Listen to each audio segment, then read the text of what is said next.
vendors like us have to do our work and build platforms that can collect this contextual data and build the products and services. You got to balance all this excitement with some reality, and the reality that puts the brake on this stuff is hallucination. I'll be honest, like I've had a customer or two tell me they're afraid.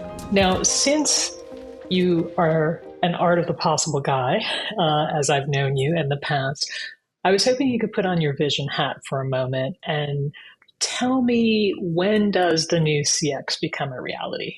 This Yeah. year, 10 years from now? What are we thinking? Um, I feel like we're in the handful of years away because of this technology. And, a bunch of things need to happen, right, for us to get there. Um, Vendors like us have to do our work and build platforms that can collect this contextual data and build the products and services that allow our customers to deploy them. The models still need to get to the right place in terms of cost performance for different use cases. Some of them are still actually out of reach from a cost perspective. Others are here today. The biggest thing that's going to gate the timeliness is our getting a control of hallucination, right? This is sort of you got to balance all this excitement with some reality, and the reality that puts the brake on this stuff is hallucination. And we've seen challenges, Maribel, with everyone's familiar with that airline story where like a chatbot gave the wrong information about some plan, and the vendor was liable for that. And this spooks everybody, right? And I've even had, I'll be honest, like I've had a customer or two tell me they're afraid to put generative AI in front of their customers. They want to use it for internal use cases only, or areas where there's human oversight. Those areas, by the way, those are already exploding, right?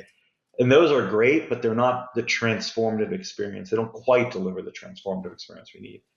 To get that transformative experience, the models have to get better at managing hallucination for our use cases. We don't need the general solution. We need it just for contextual data, to not hallucinate on contextual data. And I think that we're getting there, right? And so there's a line of sight to that. So when the models are good enough, the vendors have them integrated, we have the products and services, we have the implementation cycles down, and it's cheap to deploy, we're going to see it explode. And especially if it delivers this amazing experience. I've used this term when we talk about it, which is a 10xer, right? Which is you tend to see not small but rapid changes in technologies when something is 10x better than the thing before it. And when that happens, like industries that move traditionally slowly all of a sudden move really fast. And so it's the self-service capabilities that we've been discussing here and we've been dreaming of. If we can do these with Gen AI, they'll be 10x better. And when something is 10x better and there's proven results, the imperative for every single brand to get on board and deliver that will be so overwhelming that it will absolutely push us rapidly in that direction. Now that's all in the success case, which I'm rooting for. So that's why I think it won't be 10 years if this really works. In a few years, when the tech is really solved all these problems, like it could go really fast.